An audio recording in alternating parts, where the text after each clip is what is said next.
ravie d'être là avec vous ce matin. Merci pour votre accueil, merci beaucoup pour cette invitation. C'est un honneur pour nous. C'est pas quelque chose, c'est vraiment un honneur pour nous. Merci beaucoup. Et pour faire rapidement, donc votre pasteur il a expliqué, on est pasteur, on n'est plus à Saint-Cyr-l'École, maintenant on est à Trapellancourt. Et ça fait 15 ans qu'on est dans le ministère pastoral. Ça fait, pour ceux qui se demandent quel âge on a un certain âge. Seigneur, on a 4 enfants, on a 2 petits-enfants.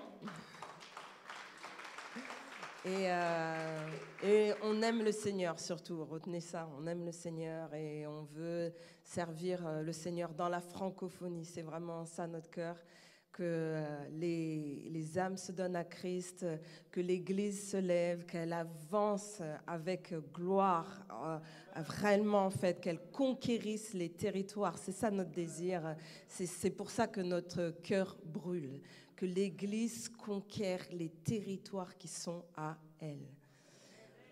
Et je sais pas, tu veux dire quelque chose? Ouais. Bonjour tout le monde. Juste quel honneur, quel privilège. Merci beaucoup. On ne prend pas ça pour argent comptant. Et hier, on a fêté nos 28 ans de mariage. On a fêté nos 28 ans de mariage. On est honorés. Moi, je peux donner mon âge parce que ma femme a toujours 18 ans. Moi, j'ai eu 50 ans la semaine dernière. Et on rend grâce à Dieu. Ça fait 30 ans qu'on sert le Seigneur. Comme disait mon épouse, ça fait 15 ans qu'on est dans le ministère pastoral et 15 ans qu'on a servi aux côtés de notre pasteur. On est vraiment béni de vous avoir. Juste avant de commencer, s'il vous plaît, je veux juste que ma femme interprète un chant, si ça ne vous dérange pas. On veut vraiment encore rentrer dans la présence de Dieu. Merci l'équipe. Vous êtes vraiment doués, vous avez vraiment quelque chose. On en parlera tout à l'heure, mais vraiment, Dieu m'a mis à cœur de vous dire, allez plus loin. Amen. Allez plus loin. D'accord?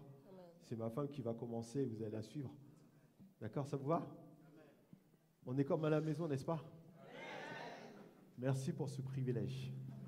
C'est vraiment un honneur.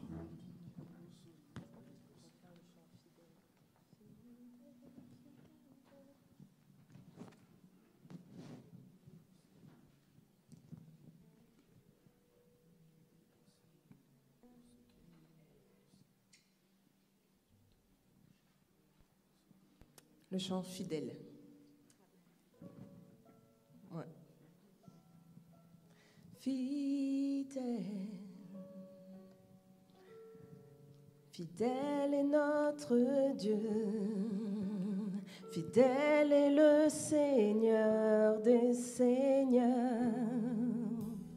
Fidèle, fidèle, fidèle, fidèle est notre Dieu. Fidèle est le Seigneur des Seigneurs. Il est fidèle, fidèle, fidèle, fidèle. Fidèle est notre Dieu. Fidèle est le Seigneur des Seigneurs. Il est fidèle, fidèle, fidèle.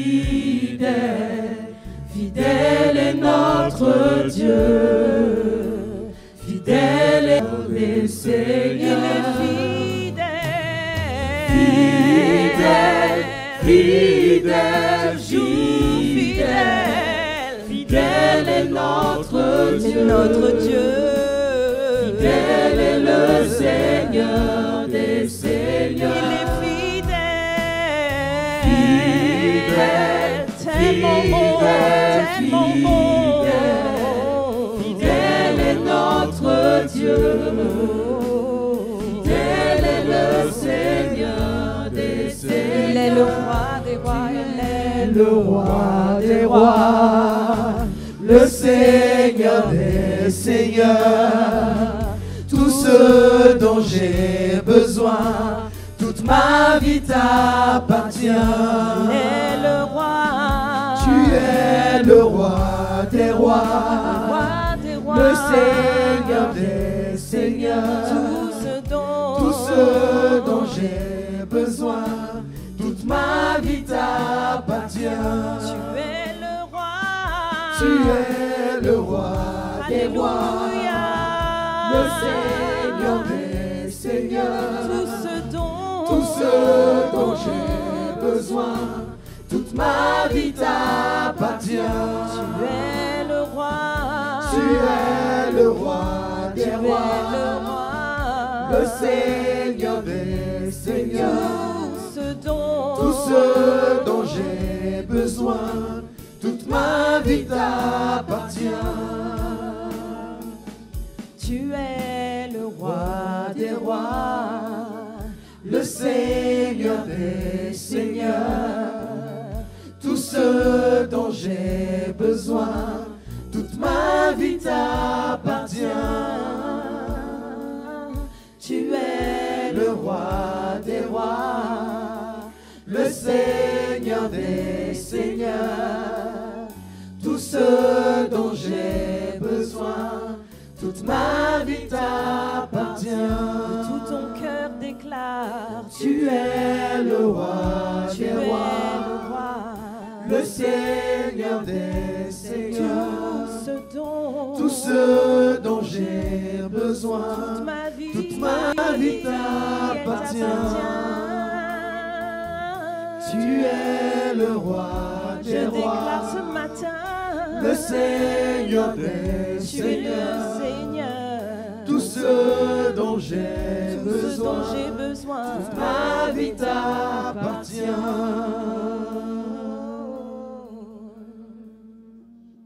Nous voulons encore te bénir pour ce privilège. Nous ne sommes pas venus voir un homme. Nous ne sommes pas venus voir une femme. Nous ne sommes même pas venus, Seigneur mon Dieu, moi, pour voir un frère ou une sœur. Mais nous sommes venus pour toi. Parce que c'est toi notre seul Dieu. Il n'existe pas d'autre Dieu comme toi. Parce que toi, tu as été fidèle quand nous étions infidèles. Tu as toujours été là quand nous avions besoin de toi. Et je prie que ce matin encore, tu puisses parler à chacun, Seigneur mon Dieu, mon roi. Que tu puisses te révéler, Seigneur mon Dieu, mon roi, dans la vie de mon frère, dans la vie de ma sœur. Que tu puisses encore, Seigneur, t'élever ce matin. Chacun est venu, Seigneur, avec des questionnements, des interrogations. Et je prie qu'ils ne partent pas de ce lieu de la même manière qu'ils sont arrivés. Mais que tu puisses répondre, Seigneur, à chacun de leurs besoins. Que tu puisses encore agir, Seigneur, dans leur vie. Comme, Seigneur mon Dieu, moi, ils n'ont pu l'imaginer. Parce que tu es un Dieu qui est grand, Seigneur. Parce que tu peux faire infiniment, au-delà de ce qu'on peut penser, imaginer. Alors merci pour ton amour. Merci, Saint-Esprit, pour ta présence. Ta présence qui est là. Parce que ta parole dit que quand 2 ou 3 sont réunis en ton nom, tu es là, Seigneur. Alors merci parce que tu es là. Et nous savons, Seigneur, que quand tu es là, tu apportes la guérison, la consolation, la provision. Et j'ai la certitude, Seigneur, que ce matin, tu vas encore agir. Parce que où tu allais de lieu en lieu, tu faisais le bien. Tu guérissais ceux qui avaient le cœur brisé. Tu délivrais ceux qui étaient oppressés. Parce que tu es un Dieu bon, un Dieu si merveilleux, Père. Et je prie maintenant, Père, pour ta parole qui va être annoncée ce matin. Père, donne à chacun de nous ici présents un esprit de sagesse et de connaissance dans ta parole. Que tu puisses illuminer les yeux de nos cœurs afin que nous sachions quelle est l'espérance qui s'attache à notre appel. Quelles sont les richesses que tu as réservées pour chacun de nous. Fais tomber les écailles de nos yeux afin de voir comme tu veux qu'on voit. Fais tomber les bouchons de nos oreilles afin d'entendre comme tu veux que nous entendions. Mais que tu sois au contrôle de toutes choses ce matin parce que tu es Dieu. Alors merci pour ton amour. Que ton nom soit béni et élevé. Amen, amen, amen. Amen. Amen, amen. Dis à ton voisin, tu es au bon endroit et au bon moment. Non, je n'ai pas entendu. Dis à ton voisin, tu es au bon endroit, au bon moment. Amen. Où est-ce qu'il y a un meilleur endroit qu'être à l'église? Dites-moi. Où est-ce qu'il y a un meilleur endroit que d'être à l'église? N'est-ce pas? Même si on a froid, on sait que Dieu est là. Amen. Il réchauffe nos cœurs.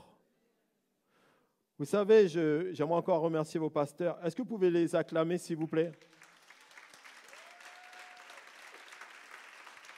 Non, je ne vous ai pas entendu. Acclamez-les, s'il vous plaît.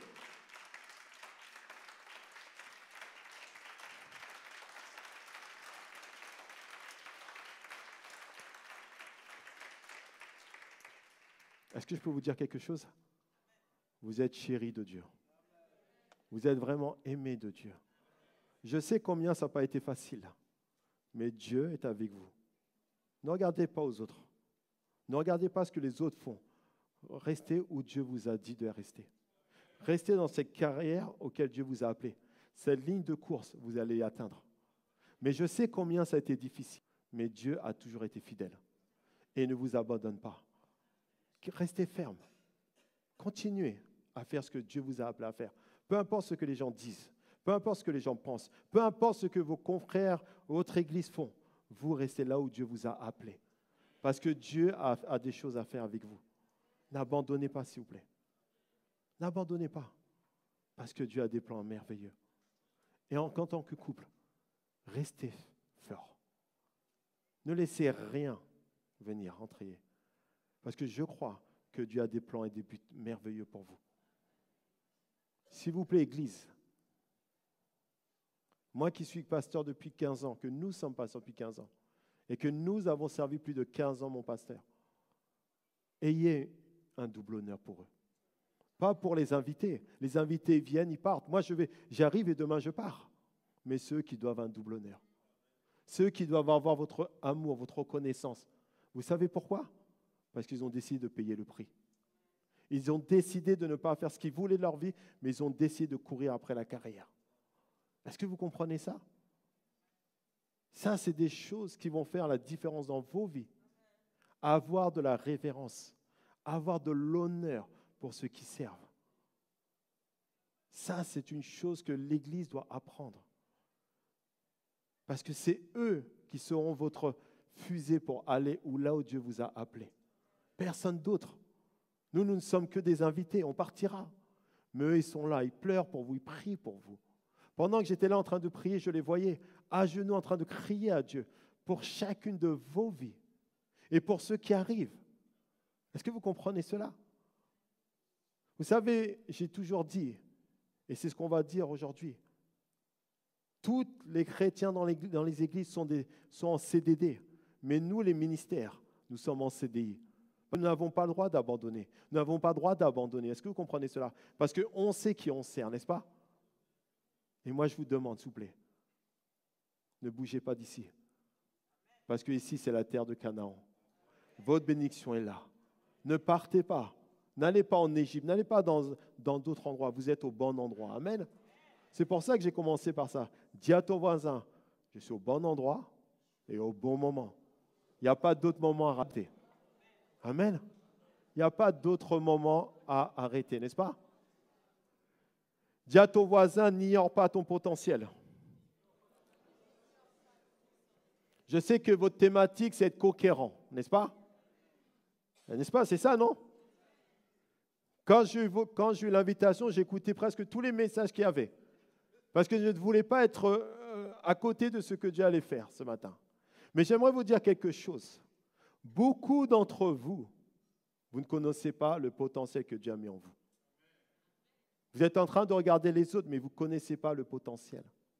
Équipe de louanges, arrêtez de regarder aux autres. Faites ce que Dieu vous a appelé. Vous savez, la louange, ce n'est pas ce que les autres font. Ce n'est pas les likes qu'on a qui est important. C'est ce que Dieu fait ici. Vous êtes ceux qui sont sur la ligne d'arrivée, n'est-ce pas? La ligne de devant en train de préparer le peuple. C'est à vous de regarder à Dieu. Eux, ils viennent, ils attendent de vous que vous les amenez un peu plus loin. Mais arrêtez de regarder aux autres. Continuez à vous entraîner. Continuez à travailler. Ce n'est pas toujours facile, mais Dieu est avec vous. Amen. Ne cherchez pas d'autres popularité. Ce que Dieu veut faire avec vous, vous ne pouvez même pas l'imaginer. Amen. Vous êtes des chantres de l'Éternel. Mais restez attachés ici. Ne vous déconnectez pas. Il n'y a pas besoin d'autres musiciens. Dieu va les rajouter. Mais vous restez là. Commencez à former d'autres personnes. Il y a vraiment, je vois une voix qui arrive. Préparez des autres personnes. Préparez des autres personnes. Dieu va vous propulser. Dieu va vous amener encore plus loin. Est-ce que vous comprenez ça? Mais n'ignore pas ton potentiel. Toi, le pianiste, commence à former d'autres pianistes. Même ceux qui ne veulent pas, commence à les former. Tu vas avoir d'autres pianos, d'autres pianistes qui vont aller encore plus loin que toi. Le bassiste, waouh, quel don. Mais t'arrêtes pas. Il y a d'autres personnes à former. Il y a d'autres personnes qui veulent saisir ce que tu as. Vous savez, des fois, on veut tellement être partout, mais il faut être là où Dieu veut qu'on soit. Mon pasteur m'a appris une chose. Il m'a dit, on peut faire beaucoup de choses, mais ne pas faire la seule chose que Dieu nous demande. On peut faire beaucoup de choses, mais ne pas faire la seule chose que Dieu nous demande. Alors ce matin, je vais vraiment revenir sur ce que je vous ai dit. Le titre de mon message, c'est « N'ignore pas ton potentiel ». Amen. L'image que j'ai et ce qu'on va prendre aujourd'hui comme texte, si vous me le permettez, c'est le texte dans Juge, chapitre 6, du verset 11 à 16. Je répète, Juge, chapitre 6, versets 11 et 16. Comme je sais que vous êtes très bien enseignés dans cette église, on va parler de l'histoire de Gédéon. Vous connaissez tous Gédéon? Alors, Juge, chapitre 6, versets 11 et 16. Puis vint l'ange de l'Éternel et s'assit sous le térébinthe d'Ophra, qui appartenait à Joas, de la famille d'Abiézer. Gédéon, son fils, battait du froment au pressoir pour le mettre à l'abri de Madian. L'ange de l'Éternel lui apparut et lui dit, « L'Éternel est avec toi, vaillant héros. » Gédéon lui dit, « Ah, mon Seigneur, si l'Éternel est avec nous, pourquoi toutes ces choses nous sont-elles arrivées? Et où sont tous ces prodiges que nos pères nous racontent quand ils disent, « L'Éternel nous a-t-il pas fait monter hors d'Égypte? » Maintenant, l'Éternel nous abandonne et nous livre entre les mains de Madian. Certains d'entre vous sont dans cette même posture. Vous attendez des choses et ça fait des années que vous attendez, vous avez l'impression que Dieu vous a oublié, n'est-ce pas? Soyez honnêtes. Comme a dit votre pasteur, on est à la maison, n'est-ce pas? Il y a des moments dans ma vie, dans mon ministère, où je dis, mais où es-tu, Seigneur? M'as-tu abandonné, n'est-ce pas? Ça nous arrive tous, n'est-ce pas? Regardez, continuons un peu l'histoire parce que je veux qu'on continue. L'Éternel se tourna vers lui et dit, « Va avec cette force que tu as et délivre Israël de la main de Madian. N'est-ce pas moi qui t'envoie? » Gédéon lui dit, « Ah, mon Seigneur, avec quoi délivrerai-je Israël? Voici ma famille est la plus pauvre en Manassé et je suis le plus petit dans la maison de mon père. » L'Éternel lui dit, « Mais je serai avec toi et tu battras Madian comme un seul homme. » Vous savez, quand Gédéon s'est plaint, Dieu ne l'a pas repris, n'est-ce pas? Dieu lui a dit, va avec la force que tu as. Certains d'entre vous ignorent le potentiel que Dieu a mis en vous. Ce matin, quand je me suis réveillé, voilà ce que j'avais comme phrase pour vous. Dieu fait des choses extraordinaires pour des gens ordinaires. Dieu n'a jamais choisi une élite. Dieu n'a pas choisi des stars. Ça, c'est ce qu'on a sur les pages Facebook, c'est ce qu'on a dans les réseaux sociaux, c'est ce qu'on a. Quand vous entendez des fois des gens quitter l'église, ils disent « je vais aller dans telle église » parce qu'ils voient tellement la popularité. Vous savez, ce n'est pas l'église qui est importante. C'est là où vous devez être. Amen.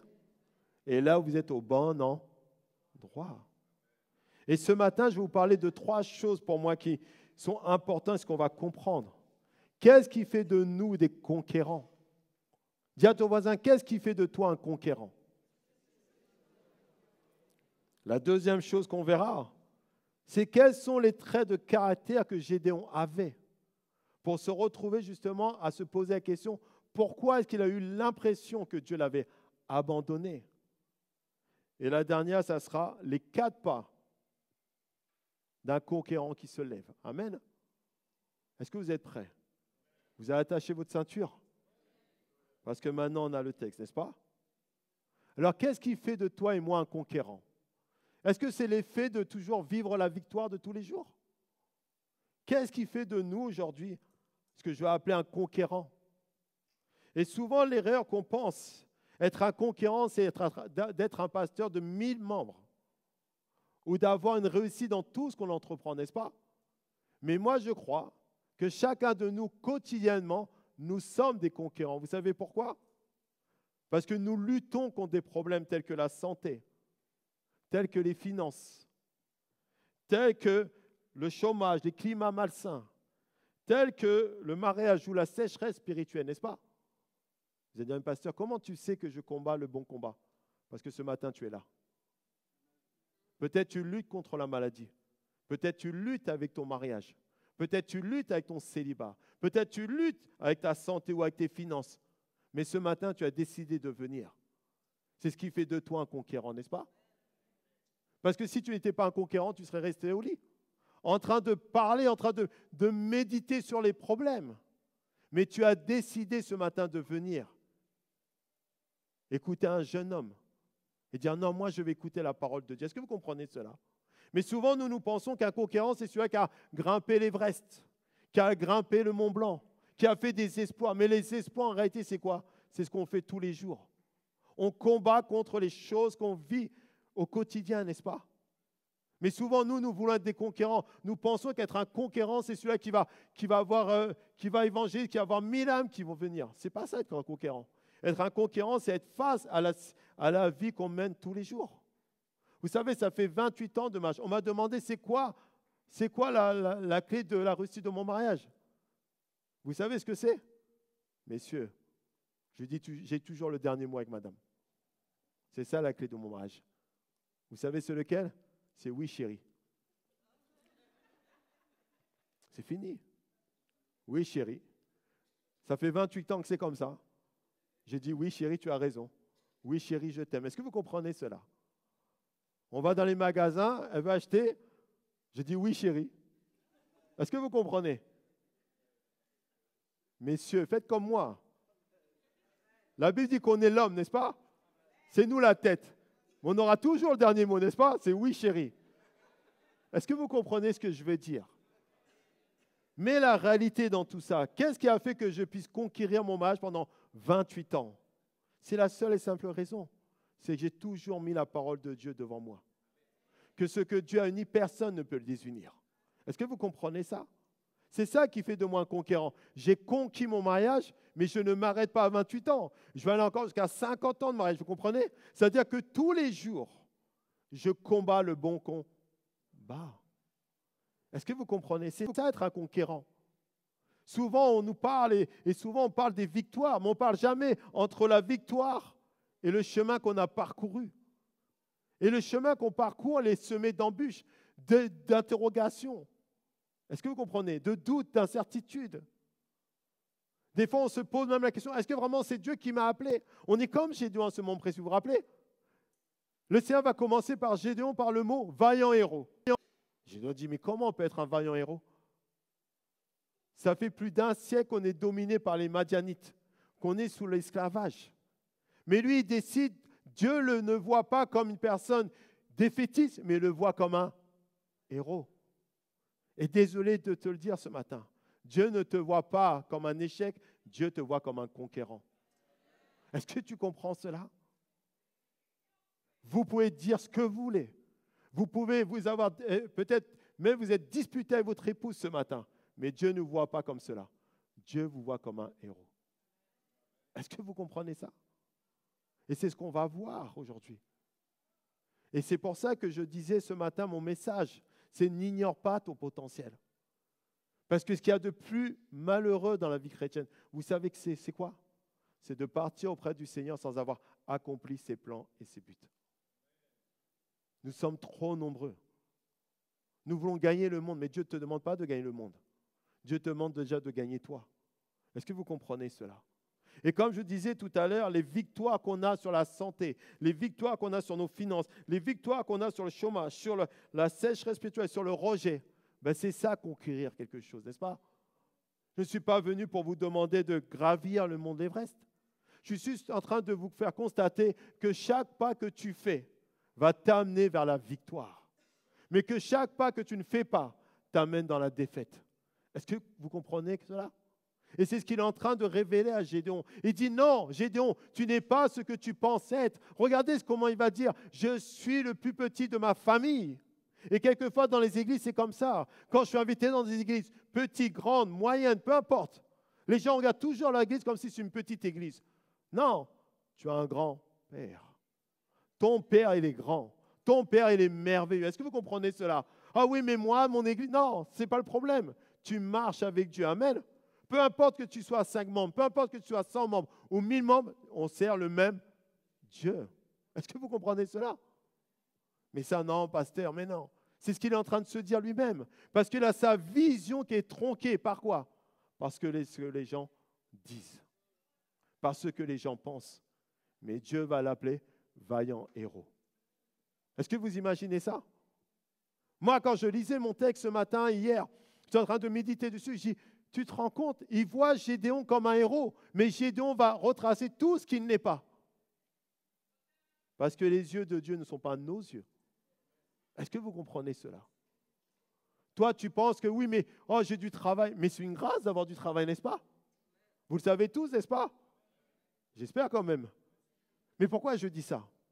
Parce que souvent, on pense que le travail, c'est la finalité de quelque chose. Non, c'est le commencement d'une nouvelle étape. C'est comme la santé. Tant qu'on n'est pas resté à l'hôpital, on ne comprend pas ce que c'est la santé. Et on prend ça comme une chose acquise. Mais quand Dieu te guérit, tu dis, ah, tu commences à comprendre. C'est ça que je veux dire. C'est vraiment important qu'on puisse comprendre cela. Écoutez bien. Chaque problème ou situation qui te prive de joie, c'est un géant qui se dresse devant toi. Je répète, chaque problème ou situation qui te prive de la joie est un géant qui se dresse devant toi. On ne va pas revenir sur cette histoire, mais vous connaissez tous l'histoire de Josué et Caleb, n'est-ce pas? Mais Caleb a dit quoi? Allons conquérir ce territoire, nous serons vainqueurs. Parce que lui n'acceptait pas. Il n'acceptait aucun géant dans nos vies, n'est-ce pas? Mais nous, des fois, on accepte les géants. On se dit, non, mais c'est la vie. Ce n'est pas la vie. Est-ce que vous comprenez cela? Un conquérant, c'est celui qui va conquérir des territoires qu'il a envie de conquérir, que Dieu lui a donnés. Et ça, c'est des choses que vous et moi ne réalisons pas. On se dit, non, non, moi, je ne veux pas de ça. Quand tout à l'heure, je parlais aux musiciens, vous ne savez même pas ce qu'ils vont devenir. Peut-être vous allez voir, ils vont faire des tournées, mais pasteur, comment c'est possible? Parce que quand on décide de conquérir des territoires, Dieu ne s'arrête jamais à vos limites. Parce que Dieu est un Dieu illimité. Est-ce que vous comprenez cela? Mais non, mais il y a tellement de gens qui chantent, il y a tellement déjà de musiciens. Mais qui te dit que toi, il n'y a pas une voie tracée pour toi? Chacun de nous, nous pouvons apporter une pierre à l'édifice de ce que Dieu veut faire. Est-ce que vous comprenez cela? Et ça, c'est des choses que nous ne comprenons pas. C'est ça qui fait de nous un conquérant. C'est de ne pas accepter que les promesses de Dieu passent à côté de nous, mais de saisir chacune des promesses. Chaque fois que je lis Deutéronome 28, du premier verset jusqu'au verset 15, je lis des choses que Dieu a pour moi. Je dis, mais comment c'est possible? Mais Dieu a dit, c'est pour toi, saisis-les. Est-ce que vous comprenez cela? Est-ce que ça sera maintenant? Je ne crois pas. Mais je sais une chose, que je cours après cela. Amen. Est-ce que vous comprenez cela? Et c'est à ça que Dieu nous a appelés. Les promesses qui sont citées dans la Bible, elles ne sont pas, comme je dis, évasives, elles sont certaines. Vous savez, il y a un verset que je vais vous donner, Exode chapitre 14, au verset 14. Regardez ce que la parole de Dieu dit. L'Éternel combattra pour vous et vous gardez le silence. Exode 14, 14. Pourquoi est-ce que je dis ça? Parce que le combat, c'est pas le tien, c'est celui de l'Éternel. Je répète, le combat, ce n'est pas le tien, c'est celui de l'Éternel. Mais toi, sois dans cette ligne. Exode 14, 14 dit, l'Éternel combattra pour vous. Tu vis un mariage difficile, laisse l'Éternel combattre. Arrête de chercher des solutions. Arrête de mettre ta main où là, Dieu ne veut pas que tu mettes ta main. Laisse la parole de Dieu faire. Oh, mais pasteur Nyoka, ce n'est pas facile. Ma femme n'écoute pas. Mais laisse, Dieu va le faire. Est-ce que vous comprenez ça? Non, non, il faut qu'elle apprenne. Elle apprend quoi? C'est Dieu qui combat pour nous. Amen. Ce que Dieu a uni, personne ne peut le désunir. Non, mais pasteur, ce n'est pas vrai. On vit dans un monde où aujourd'hui, quel monde? La Bible dit dans Romains 12, ne vous conformez pas à ce siècle présent. Vous pensez que pendant 28 ans, mon mariage a été un long fleuve tranquille? On a eu des disputes. On a eu des moments où j'ai boudé. Je sais, les hommes ne boudent jamais. Il y a des moments où je suis parti de la maison. Il y a des moments où j'ai dit non. Mais comment on peut avoir une femme comme ça? La Bible dit que la femme, elle est douce. Là, les femmes, elles me regardent là. Pasteur Gladys, viens me défendre. Elle est douce, elle ne se met pas en colère. Ceux qui trouvent une femme trouvent le bonheur. Quand on arrive, ça crie déjà. Mais je sais que chez vous, ça n'arrive jamais. Vous êtes des femmes douces. Quand on arrive, vous avez déjà le repas qui est prêt. Vous êtes prêt à masser votre mari. Vous êtes tout heureux, n'est-ce pas? Il y a un seul homme qui a dit amen, hein, pasteur Nuka. Mais pourquoi est-ce que j'ai dit ça? Parce qu'on a dû combattre. Et on combat encore tous les jours. Parce qu'on ne veut pas que ce soit le diable qui gagne. Quand la parole dit que ce que Dieu a uni, personne ne peut le désunir, c'est une condition. C'est une promesse, n'est-ce pas? Mais comment elle va se réaliser? Parce qu'on décide de combattre le bon combat. Est-ce que vous comprenez cela? Parce qu'on met Dieu devant nous. Quand on se dispute, quand on n'est pas d'accord, on met Dieu entre nous deux. Qu'est-ce que la parole de Dieu dit? Mais pas dire, ah écoute, la Bible dit ça, regarde ça, voilà. Ce n'est pas ça de quoi je parle. Ce que je dis, c'est seulement de prendre le temps de prier, de prendre le temps d'échanger, n'est-ce pas? C'est ça de quoi on parle. Et ça, c'est une chose qui est importante. C'est pour ça que l'Éternel combattra pour vous à partir du moment que tu mets sa parole. Et vous savez, à chaque fois que j'ai eu des désaccords avec ma femme, à chaque fois que j'ai eu des disputes, quand je suis parti bouder, le premier verset que Dieu me donnait, vous savez, c'est lequel? Aime ta femme comme Christ a aimé l'Église. J'ai dit, non, Seigneur, là, c'est dur. Aime ta femme comme Christ a aimé. Seigneur, toi, tu peux aimer, moi, je ne sais pas. Et 1 Corinthiens 13 est venu. L'amour pardonne tout. Je dis tout, c'est quoi tout? Est-ce que vous comprenez ce que je veux dire? Mais ça ne s'est pas fait en une seconde. Ce n'est pas parce que le verset est venu que j'ai obéi tout de suite. Hein. Je sais que vous êtes des gens qui pratiquent tout de suite la parole. Dès que Dieu vous dit, allez, on y va.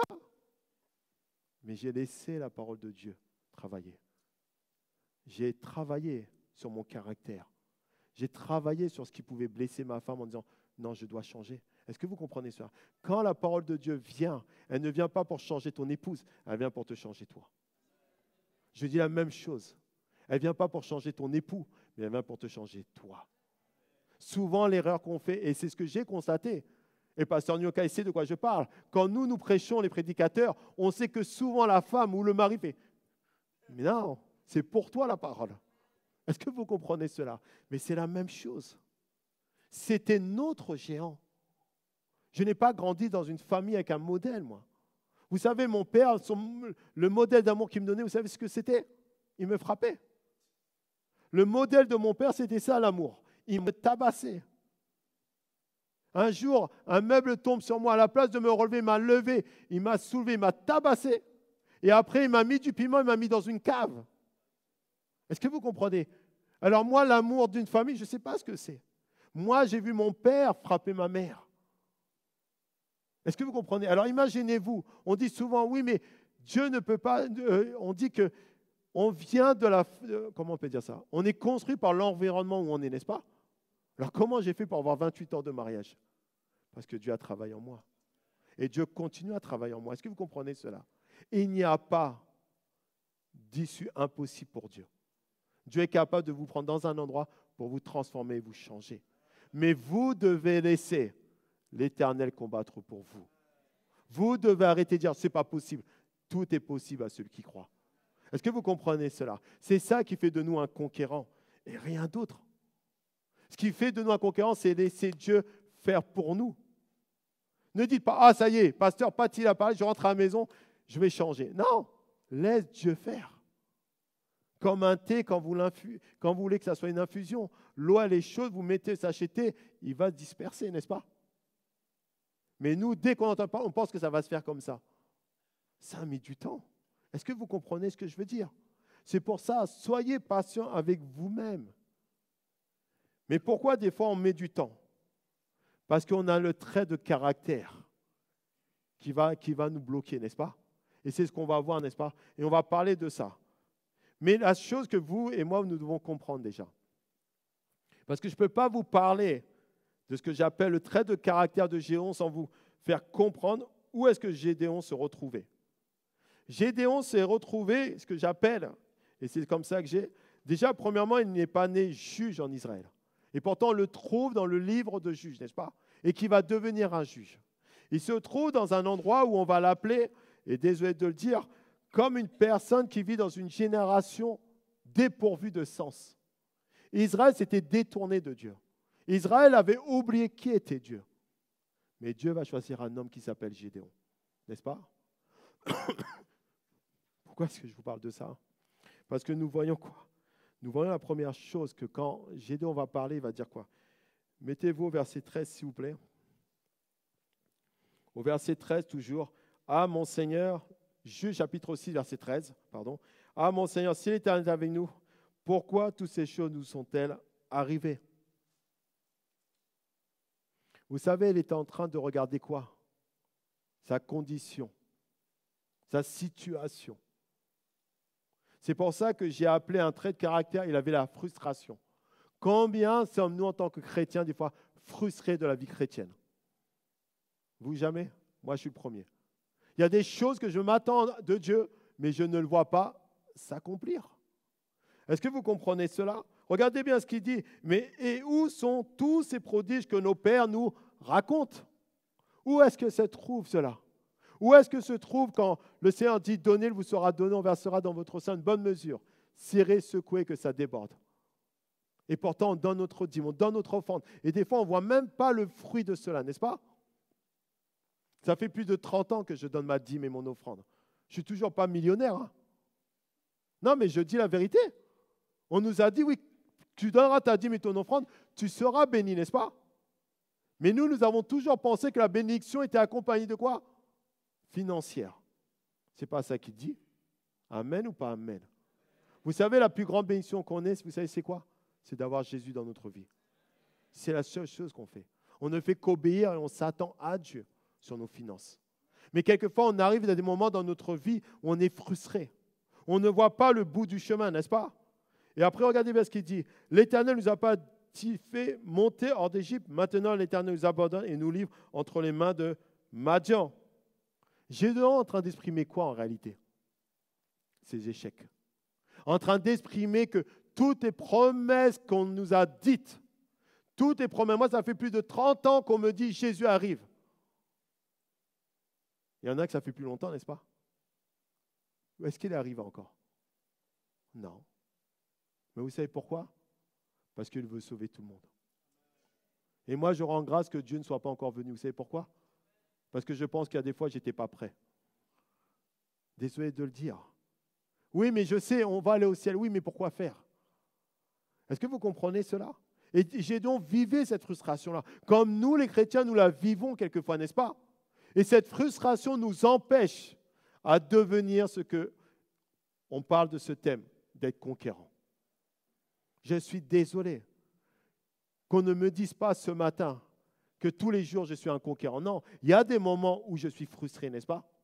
Il y a des moments où on ne voit pas le bout du chemin. On a l'impression que Dieu ne fait rien, qu'il nous a abandonnés entre les mains de l'ennemi, n'est-ce pas? Est-ce que vous êtes d'accord ou pas? Soyons honnêtes ce matin, s'il vous plaît. Ouvrons nos cœurs avec Dieu. Vous savez, Dieu ne regarde pas l'apparence, Dieu regarde au cœur. Pourquoi vous croyez qu'il y a des personnes, des fois, qui ne vont plus à l'église? Ce n'est pas à cause du pasteur, ce n'est pas à cause de l'église, c'est parce qu'ils sont frustrés, parce qu'ils ont mis Dieu dans une case. Ils pensent que Dieu fonctionne comme cela. Ils pensent que Dieu, on le met dans une case, c'est comme ça. Vous savez ce que Dieu recherche? Il ne recherche pas vous, vos dons, vos talents. Il recherche votre caractère. Il veut transformer votre caractère pour pouvoir le servir pleinement. Je suis désolé. Tant qu'on n'est pas frustré, on ne comprend pas la bonté de Dieu. Ah, mais pasteur, mais oui. Donnez à votre enfant une voiture, vous allez voir ce qu'il va faire. Donnez-lui. Il va rouler comme n'importe comment. Il n'a même pas le permis. Mais le fait qu'il soit frustré et que quand il a ce cadeau-là, il comprend la valeur des choses. Et le peuple d'Israël, Gédéon ne comprenait pas la valeur de marcher avec le Dieu d'Israël. C'est pour ça qu'il était frustré. Et de cette frustration est arrivé quoi? La colère. La colère de ne plus croire en Dieu. De ne plus croire toutes les promesses qui allaient s'accomplir. Est-ce que vous comprenez cela? Et quelquefois, c'est ce qui nous arrive. On est en colère contre Dieu. On dit, mais Seigneur, où tu es? Ça fait des années que je te suis. Ça fait des années que je m'investis dans cette église. Je ne vois pas les choses. Mais Dieu dit, mais attends, j'ai besoin de travailler avec toi. La Bible dit qu'il est le potier et nous sommes l'argile. Je suis désolé, il a besoin de nous façonner. Il a besoin de nous façonner à son image. Nous voulons voir des guérisons, des miracles. Mais c'est pour qui? Pour Dieu ou pour toi? Nous voulons de grandes églises. C'est pour Dieu ou pour toi? Nous voulons être riches. C'est pour Dieu ou pour toi? Est-ce que vous comprenez cela? C'est pour ça que tous ces traits de caractère, que ce soit la frustration ou la colère, ça nous amène à nous remettre en question. Est-ce qu'on aime Dieu ou on aime ce qu'il nous donne? Est-ce que vous comprenez cela? Est-ce que tu viens à l'église pour ta femme ou pour ton mari? Ou tu viens pour lui? Parce qu'à un moment donné, c'est la question qu'on va se poser. Et c'est ce qui s'est passé pour Gédéon. Gédéon s'est retrouvé frustré et en colère parce qu'il ne comprenait pas le plan de Dieu. Excusez-moi, le plan de Dieu, il est parfait. C'est nous qui ne sommes pas parfaits. On ne peut pas arriver là où Dieu veut qu'on soit tant qu'on n'a pas connu ces moments-là.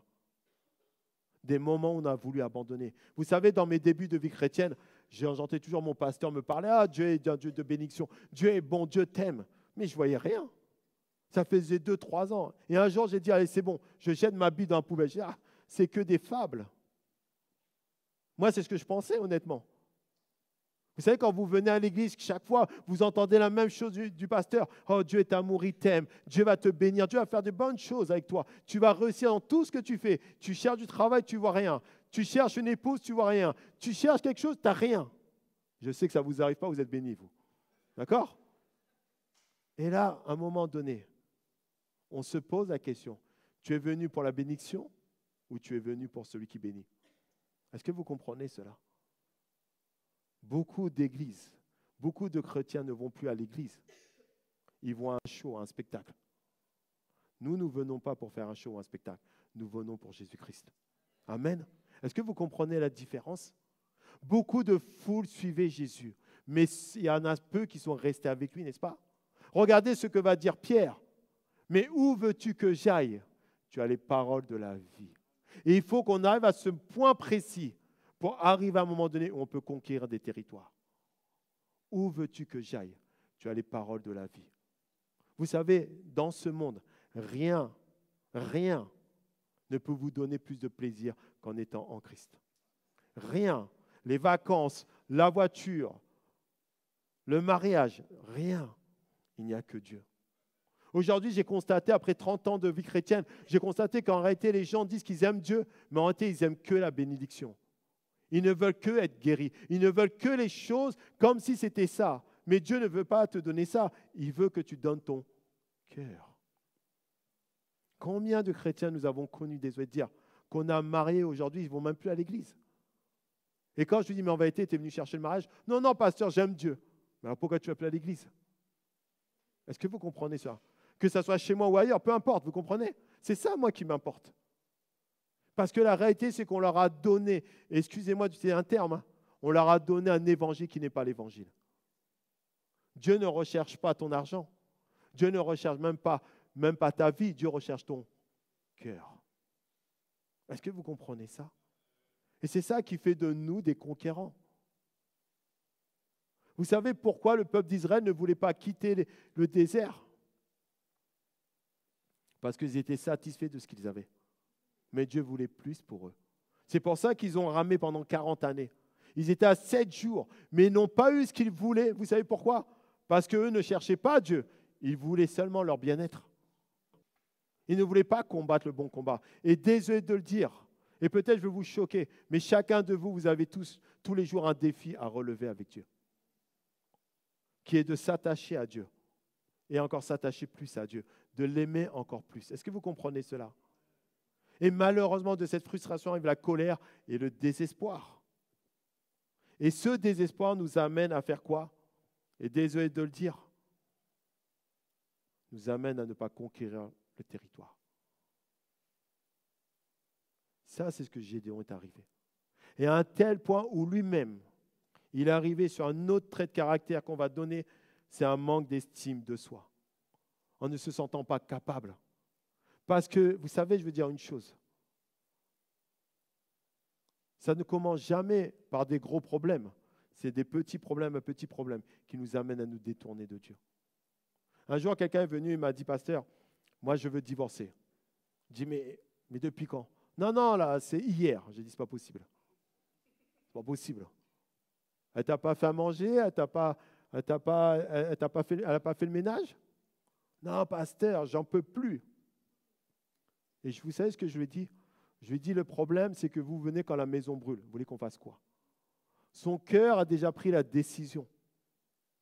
Est-ce que vous comprenez cela? C'est ce qu'on appelle justement arriver au désespoir. Où maintenant, tout ce qu'on va te dire ne va plus avoir d'impact. Pourquoi? Parce que tu as laissé la frustration à la colère et à ramener au désespoir. Et on ne peut plus rien faire. Et on trouve des excuses. Oui, mais un tel serviteur de Dieu, il a divorcé. Un tel serviteur. Mais vous savez, ton modèle, ce n'est pas les serviteurs de Dieu. Ton modèle, c'est la Bible. Est-ce que vous comprenez cela? Le diable te dira, oui, mais regarde, un tel, il a divorcé, il va mieux. Mais qui t'a dit qu'il va mieux? Qui t'a dit qu'il était dans le plan de Dieu? Vous savez ce que j'ai appris dans la vie chrétienne? C'est que Dieu, des fois, il accepte les choses. Mais est-ce qu'il approuve ce que vous faites? Vous comprenez ce que je veux dire? Il accepte parce qu'il est amour. Mais est-ce qu'il approuve tes choix et tes décisions? Est-ce que vous comprenez cela? Vous savez pourquoi Dieu ne veut pas qu'on divorce? Est-ce que vous avez déjà eu l'idée pourquoi? Je vais vous donner simplement, ça c'est moi ce que je pense. Ce n'est pas ce que la Bible dit, d'accord? Et je vais me permettre de le dire. Vous savez pourquoi? Parce qu'il sait que le divorce va t'amener toujours à regarder le passé. Et que le jour où tu te remaries, tu auras toujours peur de vivre l'échec. Et tu vivras toujours avec l'idée que ce que tu as vécu, c'est ça ton repère. Est-ce que vous comprenez ce que je veux dire? Parce que tu ne pourras jamais te donner entièrement. Est-ce que je suis contre le... Je n'ai pas dit ça. J'ai des gens dans mon église qui ont divorcé. Mais pour se remarier, je leur demande toujours, avant, sois guéri s'il te plaît. Parce que sinon, tu vas refaire le même problème qu'il y a auparavant. Est-ce que vous comprenez cela? Parce que le divorce, c'est un échec qu'on vit. Vous savez, on a des personnes dans la vie chrétienne, ils ont vécu 10 ans, ils ont divorcé. Ils ont du mal à se remarier. Vous savez pourquoi? Parce qu'ils n'ont plus confiance. Est-ce que vous voyez ce que je veux dire? Ils ont toujours l'impression que la femme avec qui ils vont se marier, ils vont faire la même chose. C'est pour ça que Dieu ne veut pas qu'on divorce. Parce qu'il sait que tu vivras toujours avec cet échec. Quel est cet échec? Que tu n'es pas capable, que tu ne réussiras pas.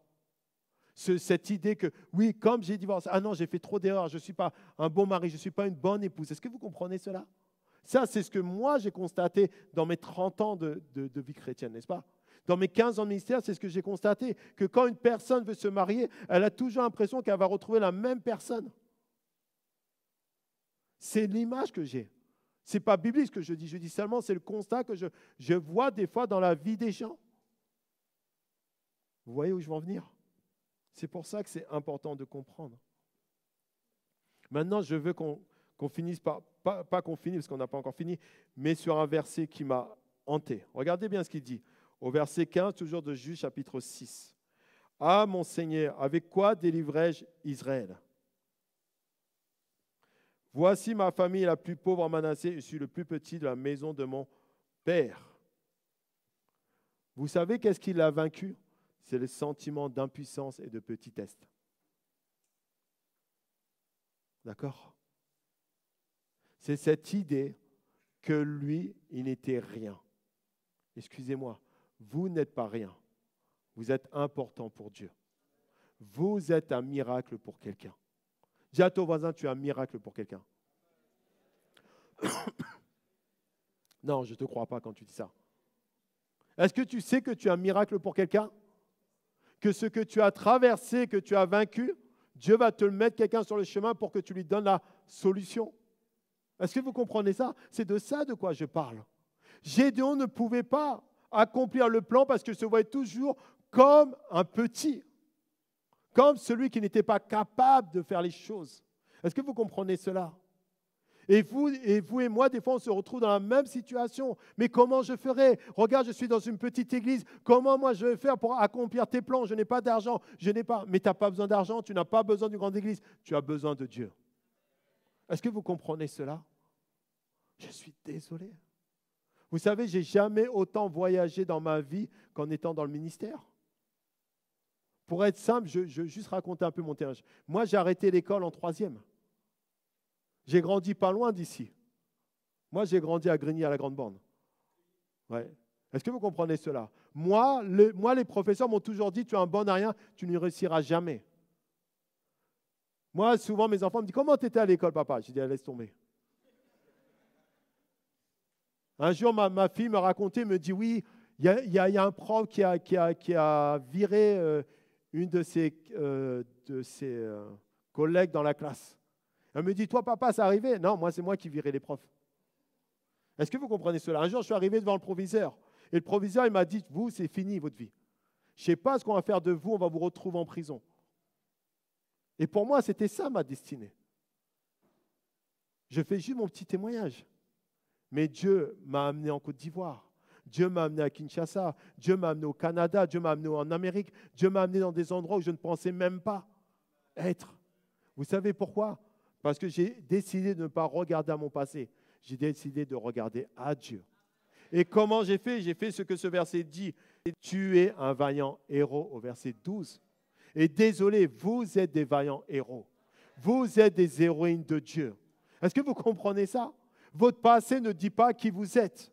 Vos diplômes ne disent pas qui vous êtes. Vous êtes ce que Dieu dit. Est-ce que vous comprenez cela? Et c'est ça que Dieu est en train de travailler dans votre vie. Vous voyez tellement petit que vous n'invitez même plus les gens à l'église. Non, tu peux amener quelqu'un. Oh, mais moi, pasteur, ils vont à ICC. Moi, pasteur, ils vont à Melka. Ah, pasteur. Mais ils peuvent aller où ils veulent. Mais si Dieu les appelle à venir, ils viendront. Mais c'est toi le moyen qu'ils viennent, n'est-ce pas? Est-ce que vous comprenez cela? Et ça, c'est des choses que vous et moi, on doit réaliser. Mais comment on va réaliser cela? Par les 4 pas que je considère qui sont importants. Les 4 pas qui vont faire de nous une différence. La première que je crois qui est importante, c'est accueillir la parole de Dieu qui communique la vision. Je répète, accueillir la parole qui communique la vision. Quelle est la parole de Dieu qui te communique la vision que Dieu a pour toi? Qu'est-ce que Dieu dit de toi? Vous savez, la seule verset que je connaissais par cœur à l'époque, c'était Jean 3,16. C'était la vision que Dieu m'aimait. Car Dieu a tant aimé le monde qu'il a donné son Fils unique, afin que quiconque croit en lui ait la vie. C'est la vision que j'avais. J'ai accueilli cette parole à un point où même mon passé ne me dictait pas qui j'étais. Mais ce passage me disait, voilà ce que Dieu dit de moi. Il m'aime. Est-ce que vous comprenez cela? Tant que vous n'avez pas accueilli la parole dans votre cœur, Dieu ne peut pas faire les choses. Je suis désolé. Est-ce que vous êtes comme Gédéon qui dit, je suis d'une famille petite, que je ne peux pas accomplir les plans que tu as pour moi? Ou vous dites ce que Dieu a dit de lui, vaillant héros? Ça bouscule, hein? Non, mais moi, je ne peux pas faire parce que... Non. Qu'est-ce que Dieu dit de toi? C'est ça, accueillir la parole. C'est accepter ce que Dieu dit de toi et pas accepter ce que toi, tu dis de toi. N'est-ce pas, ma sœur? Dieu t'aime. Dieu a des plans et des buts. Est-ce que vous comprenez ce que je veux dire? Peu importe ce que les gens ont pensé de toi, mais Dieu dit que tu es aimé de lui. Tu es chéri de lui. Ne t'occupe pas de ce que les autres disent. Ne te préoccupe pas de ce que les gens pensent. Tu es une vaillante héroïne. Dieu va faire des exploits avec toi. Mais ne te laisse pas par des pensées qui ne vient pas de Dieu. Amen. Tu es magnifique au cœur de Dieu. Dieu t'aime. Est-ce que vous comprenez cela? Mais l'image qu'on a de nous-mêmes, l'image que le monde nous donne, fait qu'on dit non, Dieu ne veut pas. Qui t'a dit ça? Est-ce que vous comprenez ce qui est écrit? Accueille la parole qui va communiquer la vision. Quelle est la vision que tu as de toi ce matin? Est-ce que tu as la vision que Gédéon avait? Et pourtant, le Seigneur va dire quoi? Va avec la force que tu as. Excusez-moi, vous avez ce qu'il faut en vous pour accomplir les plans et les buts de Dieu. Mais décide ce matin de l'accueillir. Moi, je vais vous donner quelques paroles. Tu es né pour triompher. Je suis désolé, tu es né pour triompher. Tu es né pour vivre des circonstances difficiles. Pourquoi? Parce que tu connais le nom qui est au-dessus de tout nom. Les difficultés ne seront pas pour toi un obstacle, mais seront un tremplin pour encore connaître Dieu. Est-ce que vous comprenez cela? Oh mais pasteur, mais pourquoi ça arrive qu'à moi? Non, t'inquiète pas. Dieu a des plans et des buts. Dieu a des plans et des buts. Je disais tout à l'heure, vous êtes un miracle. Vous savez pourquoi? Parce que des gens ont besoin d'entendre votre témoignage. Des gens ont besoin d'entendre dire, tu sais ce que tu as vécu, je l'ai vécu il y a 10 ans. Mais je sais que ce que Dieu a fait avec moi, il peut le faire avec toi. C'est pour ça que des fois, on passe par des moments difficiles, des moments où on ne comprend pas les choses. Mais Dieu dit non, tu es le miracle de quelqu'un. Est-ce que vous comprenez cela? Comment on peut parler d'un Dieu miraculeux s'il n'a pas fait de miracle dans nos vies? Nous ne sommes pas en train de raconter une fable. Nous ne sommes pas en train de relater une histoire. Nous sommes en train de relater ce que la parole de Dieu dit. Elle est esprit et vie. Est-ce que vous comprenez cela? Alors ne te plains pas de difficultés. Dis merci Seigneur parce que je suis plus que vainqueur. Je suis plus que victorieux. Est-ce que vous comprenez cela? C'est ça qui va vous amener encore plus loin. Et quand Gédéon dit, ah mon Seigneur, avec quoi délivrerai-je Israël? Oui, il dit quoi? Avec quoi? Mais le Seigneur va dire quoi? Va avec la force que tu as. Les paroles en toi doivent être plus fortes que les circonstances. Tu dois prendre le temps d'étudier la parole de Dieu. Tu dois prendre le temps de la méditer. Vous savez, il y a des moments dans ma tête, j'ai tellement de pollution, tellement de paroles qui me polluent en me disant, tu ne réussiras pas. Vous savez ce que je lui dis? Merci parce que tu me dis que je vais réussir. Amen. Les défis ne sont pas là pour nous arrêter. Les défis sont là pour qu'on aille de l'avant. Mais comment on fait? Mais par le deuxième pas que je considère qui est important, prendre des décisions difficiles. Vous savez ce que c'est prendre des décisions difficiles? C'est sortir de votre zone de confort. C'est décider de faire quoi? Déjà, la première chose d'en prendre des décisions difficiles, c'est changer la vision de vous-même. Je suis désolé. Écoutez-moi bien, aucun diplôme ne vous fera gagner ce que Dieu a pour vous. Ce n'est pas votre statut social que Dieu recherche, c'est votre foi en lui. Mais on ne peut pas avoir la foi en lui tant qu'on n'a pas changé la vision de nous-mêmes. Est-ce que vous comprenez cela? Quand vous changez votre vision, vous ne voyez plus comme un échec, vous voyez comme Dieu vous voit. Est-ce que vous comprenez ce que je veux dire? La deuxième chose qu'on voit quand on prend des choses difficiles, c'est être prêt à avancer seul. Excusez-moi, je suis désolé. On a toujours l'impression que ceux qui sont à nos côtés vont nous suivre. Non. Pourquoi? Parce que la vision que Dieu te donne, elle ne concerne pas eux, elle concerne toi. Josué et Caleb pensaient que quand ils revenaient du peuple d'Israël, tout le monde allait le suivre. Vous vous rappelez de cela, n'est-ce pas? Moïse dit, Dieu dit à Moïse, va, envoie des espions. Et dans les espions, il dit, on va conquérir ce territoire. La Bible dit qu'il n'y en a que 2 qui ont dit, on va être vainqueurs. Mais nous cherchons toujours l'approbation des uns et des autres. Vous savez, l'approbation qu'on doit rechercher, c'est laquelle? Celle de Dieu. Non, on doit des fois aller tout seul. On doit des fois décider de faire les choses tout seul, n'est-ce pas? Est-ce que c'est facile? Non. Gédéon, à un moment donné, vous vous rappelez, il était avec une grande armée, n'est-ce pas? Et on a vu que l'armée s'est dissoute au fur et à mesure, jusqu'à un point qu'ils n'étaient plus que 300. Il aurait pu s'arrêter, mais comme sa vision de lui-même n'était plus la même, il a continué à faire les choses, n'est-ce pas? Et ça, c'est des choses qu'on n'aime pas. Être prêt pour avancer seul. Le salut est individuel. Est-ce que vous comprenez cela? Moi, si ma femme décide de ne plus venir à l'église, je vais à l'église quand même. Si ma femme décide de ne plus donner sa dîme et son offrande, je continue. Parce que moi, je décide d'obéir à qui? Est-ce que vous comprenez ça? C'est de ça qu'on parle d'être prêt pour avancer seul. Le dernier point sur prendre des décisions difficiles, c'est être prêt à accepter que les gens vous quittent. Non, on n'aime pas ça. Hein. Qui aime que les gens nous quittent? Mais je suis désolé. Moi, je suis obligé d'accomplir le plan et le but que Dieu a pour moi. Vous savez pourquoi? Parce que Dieu va me demander des comptes. Est-ce que vous comprenez ça? Dieu va me demander des comptes. Et si moi, je ne décide pas de quitter des gens, obligatoirement, ils vont être un obstacle pour moi. Je suis désolé. Vous savez, il y a des moments dans l'Église, et désolé, et là, je parle en tant que pasteur, il y a des gens qu'on aimerait avoir toute notre vie, mais Dieu dit non, ils ne sont pas pour toi toute ta vie, ils sont pour une saison. Il faut les laisser partir. Est-ce que vous comprenez cela? Pour des bonnes ou des mauvaises raisons, ça ne nous regarde pas. C'est entre lui et Dieu. Moi, je dois continuer ma route. Je suis désolé. Des fois, on veut retenir les gens, mais les gens qu'on retient, des fois, c'est eux qui vont nous faire reculer. Est-ce que vous comprenez ce que je veux dire? C'est pour ça qu'il est important de savoir ça. On doit quitter des personnes, mais quitter des personnes doivent aussi nous quitter. Je suis désolé. Moi, je ne demande pas que les gens me suivent. Je demande qu'ils suivent Jésus. Amen ou pas amen? Et ça, c'est des choses qui sont difficiles à accepter parce qu'on ne comprend pas. On est dans une église, on ne comprend pas pourquoi la personne est partie. Mais ça, c'est son problème, c'est entre lui et Dieu. Nous, on doit continuer la route. Est-ce que vous comprenez cela? Mais l'église est toujours heurtée. Mais vous savez, quand Jésus avançait, il y a des gens qui l'ont quitté. Mais ils ne se sont pas préoccupés de ce qu'il quittait. Ils se préoccupaient d'être dans la présence de Dieu. Et nous, c'est notre rôle. C'est pour ça que ce n'est pas des choses faciles. Mais nous devons faire ça. Est-ce que vous comprenez? C'est ça qui font de nous un héros. C'est qu'on doit accepter que les gens quittent. Mais aussi, nous, on doit accepter aussi de les quitter. Parce qu'ils peuvent nous amener dans des mauvais chemins. Excusez-moi.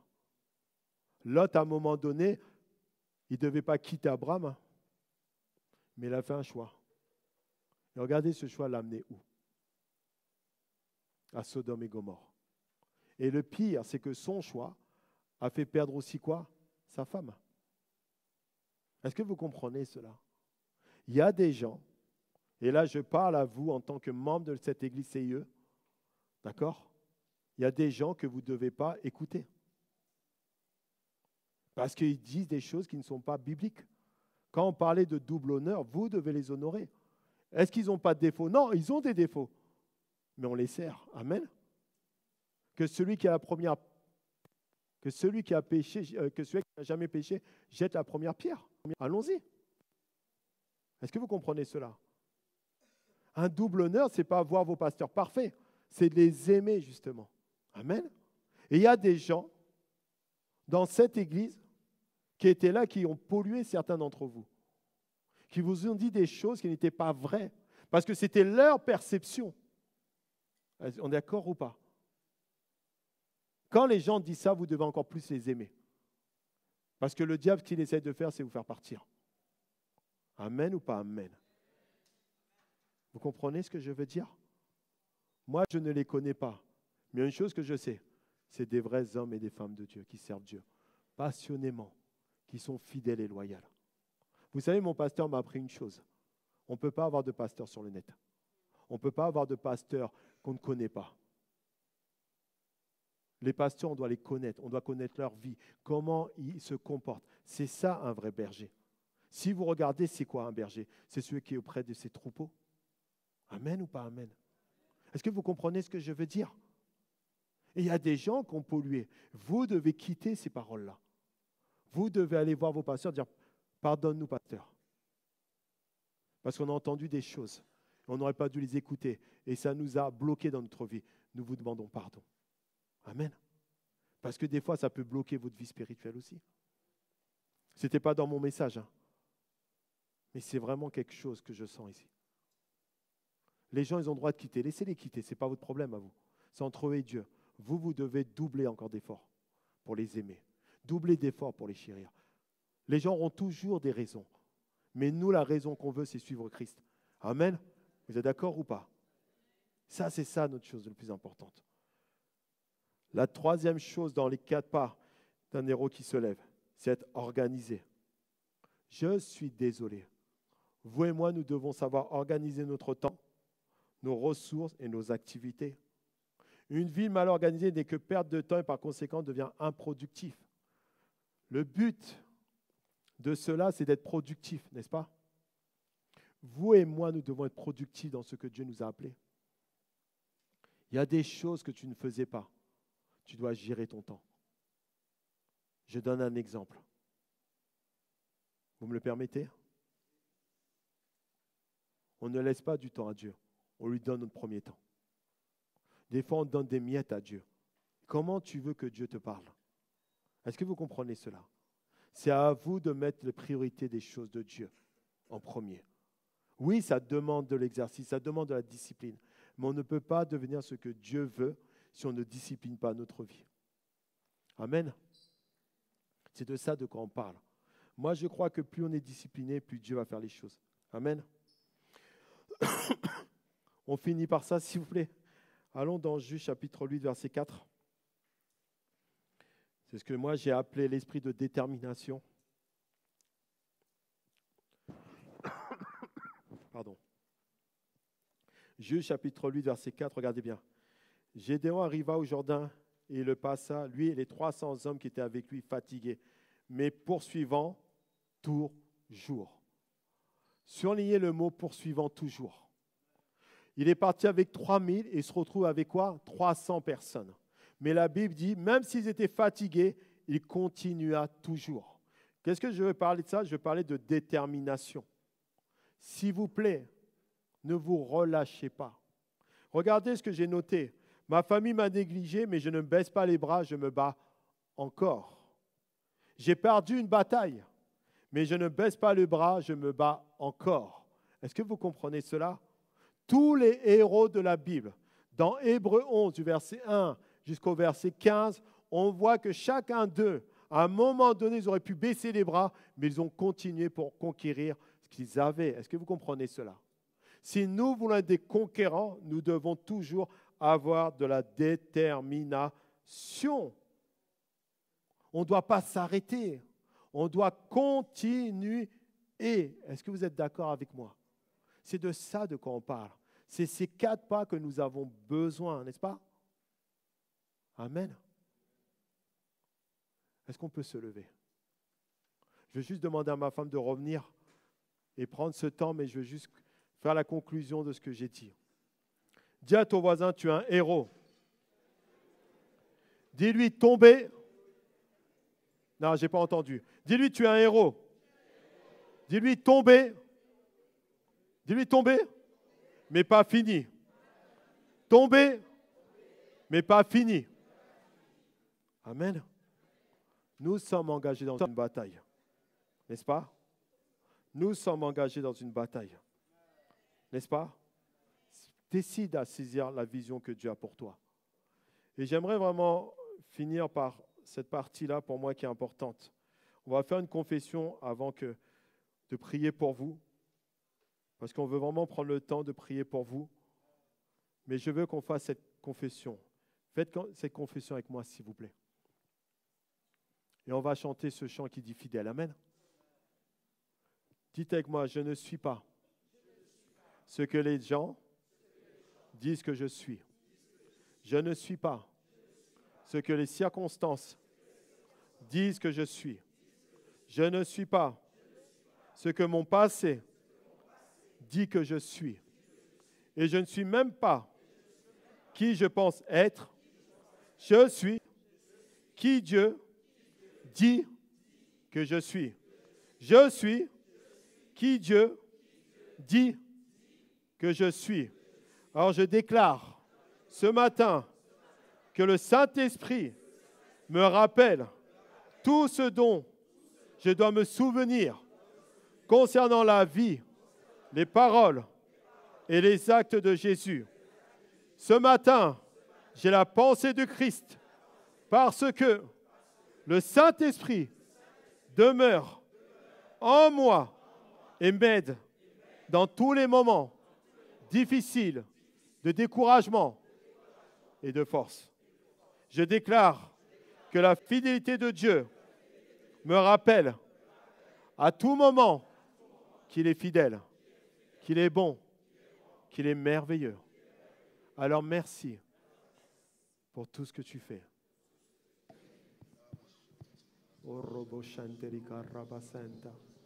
Ezoko koroboro shekeri karabasento. Soko koroboro shenteri karabarasenta. Eli koroboro shekeri karabarasento. Papa bakarabarasento. Père éternel, nous voulons encore te bénir, Seigneur mon Dieu, mon roi. Parce que tu es un Dieu qui est fidèle. Parce que tu as remémoré certaines choses dans nos vies, Seigneur. Merci pour ton amour. Merci, Seigneur, d'avoir encore parlé dans le cœur de tes enfants. Et Père, nous voulons prendre ce temps, Seigneur, ministériel, pour prier, Seigneur, mon Dieu, mon roi, pour la vie de tes enfants. Nous voulons prendre ce temps, Seigneur, mon Dieu, mon roi, pour que tu puisses consoler, essuyer les larmes de leur cœur, Seigneur, mon Dieu, mon roi. Car quelquefois, ils se retrouvaient comme Gédéon, dans un environnement où ils se voyaient petits. Mais ce matin, Père, ils ont pris la décision de regarder à toi, de regarder à ta fidélité, de regarder à ta bonté, à ton amour, Seigneur. Alors merci, Seigneur, pour ce que tu vas faire. Fidèle Seigneur.